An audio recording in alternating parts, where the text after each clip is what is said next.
सगळ्यांना hi hello नमस्कार. Sarika lifestyle या यूट्यूब चॅनलवर मी सारिका तुमच्या सगळ्यांचं अगदी मनापासून स्वागत करते. आजच्या व्हिडिओमध्ये आपण माहिती बघणार आहे पितृपक्ष म्हणजे काय, याचे धार्मिक महत्त्व काय आहे आणि श्राद्ध करण्याची पद्धत कशी आहे, त्यासोबतच श्राद्धाचे जेवण जेवावे का याविषयी माहिती जाणून घेण्यासाठी हा व्हिडिओ शेवटपर्यंत पूर्ण नक्की पहा. आणि हो, आपल्या व्हिडिओच्या खाली मी तुम्हाला लिंक देत आहे. तुम्हाला जर कोणाला दिव्यांची ऑर्डर करायची असेल किंवा धूप वगैरे मागवायची असेल, सणावाराचे डेकोरेशनचे साहित्य जर मागवायचे असतील, बेडशीट मागवायचे असेल, तर त्यासाठी मी तुम्हाला आपल्या व्हिडिओच्या खाली लिंक देत आहे. त्या लिंकला जाऊन तुम्ही बिनधास्तपणे खरेदी करू शकता. पितृपक्ष म्हणजे काय?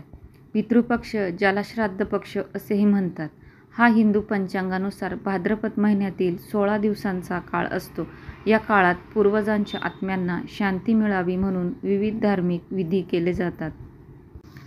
श्राद्धविधी करण्याचे धार्मिक महत्त्व म्हणजे असे मानले जाते की या काळामध्ये पूर्वजांचे आत्मे हे पृथ्वीवर येतात.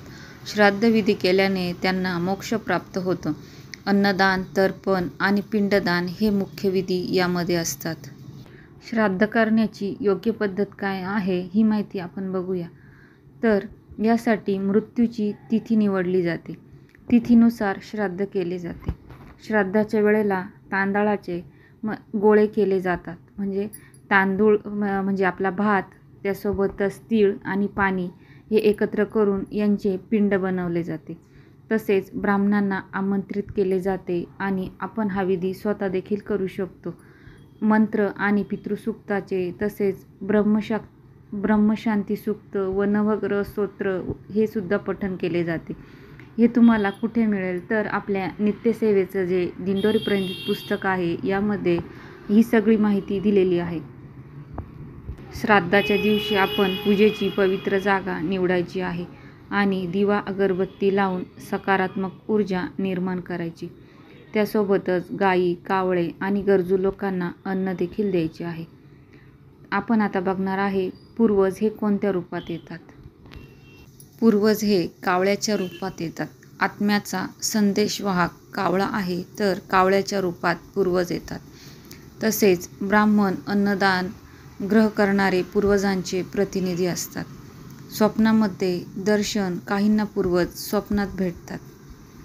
आता श्राद्ध हे कोणत्या दिवशी करावे? पूर्वजांच्या मृत्यूच्या तिथीनुसार श्राद्ध हे केले जाते. जर तिथी माहीत नसेल तर सर्व पितृ अमावस्येला श्राद्ध केले जाते. महाभारतातील कर्णाने मृत्यूनंतर पूर्वजांना अन्न देण्याचे महत्त्व जाणले होते. चंद्राच्या कृष्ण पक्षात हा काळ येतो जो आत्मचिंतन आणि त्यागाचे प्रतीक आहे. बऱ्याच जणांना प्रश्न पडतो की श्राद्धाचे जेवण हे जेवावे का? तर नवनाथ ग्रंथाच्या 9व्या अध्यायामध्ये याची माहिती तुम्ही बघू शकता. मी तुम्हाला याची माहिती थोडक्यात सांगते. बंगाल देश चंद्रगिरी ग्राम येथील सरस्वती दयाळपती हीस मुलं होत नाही म्हणून पुत्रप्राप्तीसाठी मच्छिंद्रनाथास भस्म देतात व जातात. असं तिला माहिती पडले. ती ते भस्म उकिरड्यात टाकते. 12 वर्षांनी नाथ पुन्हा येतात. हकीकत कळते ते उकिरड्यातून एक मुलगा बाहेर काढतात. त्याचं नाव गोरक्ष देण्यात येतं. गोरक्षनाथांना घेऊन ते जगन्नाथपुरीकडे जाताना मध्ये कनकगिरी ग्रामात भूक लागली म्हणून ते थांबले. गोरक्षनाथाला झोळी देऊन भिक्षेसाठी पाठविले. गावात एके ठिकाणी श्राद्धाचे जेवण चालू होते. गोरक्षनाथाने भिक्षा मागितली. तेथील स्त्रीने एक ताट पूर्ण भरून दिले. कामापुरतं मिळालं म्हणून गोरक्ष ताट घेऊन आला आणि गुरुपुढे ठेवले. नाथ जेवले. त्यांना त्यातील वडा खूप आवडला व गोरक्षाला वडा आणण्यासाठी परत पाठवले. गोरक्ष गेला. बाई म्हणाली, पुन्हा फुकट देणार नाही, गुरुसाठी पाहिजे ना, मग मला एक डोळा काढून दे. गोरक्षनाथाने एक डोळा काढून दिला. बाईला वाईट वाटले. 3 ताटं वाढून दिले आणि तिने तो डोळाही परत दिला. हाताने डोळा झाकून ताट गुरूंपुढे ठेवले. काय झालं ते कळाले. गोरक्षनाथांचा डोळा पुन्हा बसवला आणि नंतर दोघांनी समाधानपूर्वक जेवण केले. ते जेवण कशाचे होते तर ते जेवण हे श्राद्धाचे होते. ते कोणी खाल्ले तर ते जेवण मच्छिंद्रनाथ आणि गोरक्षनाथ यांनी खाल्ले. आता तुम्ही म्हणाल कोण आहेत हे दोघे? तर आपल्या सांप्रदायिक गुरु परंपरेतील मूळ मुख्य आदिनाथ मच्छिंद्रनाथ, गोरक्षनाथ, गिहिनीनाथ, ज्ञाननाथ ज्यांनी संप्रदाय वाढविला ते आहेत हे गुरु. यांनी श्राद्धाचे जेवण केले तेही दोनदा मागून घेतले. त्यांनी जर श्राद्धाचे जेवण केले आहे तर आपण कोण आहोत श्राद्धाचे जेवण नाकारणारे? म्हणून कोणीही श्राद्धाचे जेवण करायला पाहिजे तर नाकारू नये. तसेच पितृपक्ष दशमी का विशेष आहे?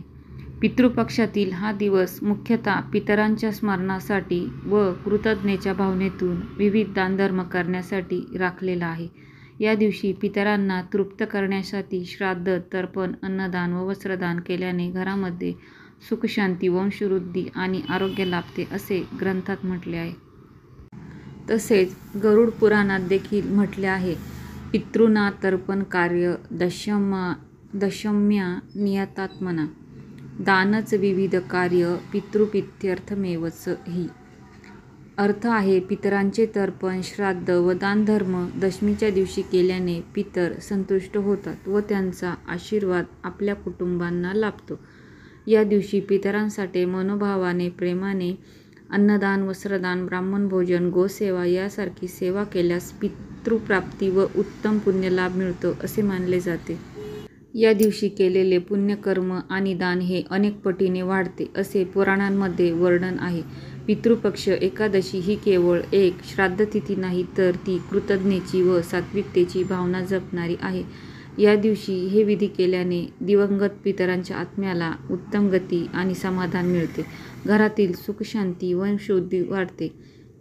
पितर हे प्रसन्न होतात व आपल्याला आशीर्वाद देतात. तसेच जीवनातील अनेक अडथळे दूर होतात.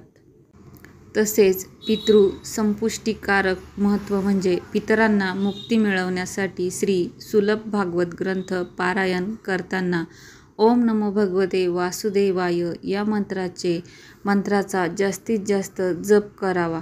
यामुळे जन्माजन्मांतरीचे दोष नाहीसे होतात. तसेच पितरांचे आशीर्वाद देखील आपल्याला मिळून आपल्या सर्व कार्यात आपल्याला यश मिळते.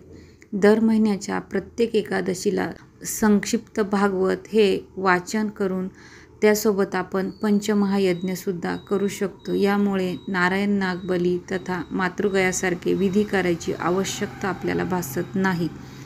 स्त्रियांचे सासर आणि माहेर अशा दोन्ही घराचे पितृदोष घालण्याचे सामर्थ्य हे फक्त आणि फक्त संक्षिप्त श्रीमद भागवत ग्रंथातच आहे. तर आजचा पितरांविषयी माहिती जी मी तुम्हाला सांगितली ती तुम्हाला कशी वाटली हे कॉमेंट बॉक्समध्ये मला नक्की सांगा. व्हिडिओला जास्तीत जास्त लाईक, शेअर आणि सबस्क्राईब करा. तसंच कॉमेंट करायला विसरू नका. मी सारिका या नोटवर तुमच्या सगळ्यांची रजा घेते. भेटूया पुन्हा अशाच एका माहितीपूर्ण व्हिडिओमध्ये. तोपर्यंत सगळ्यांना धन्यवाद. श्री स्वामी समर्थ.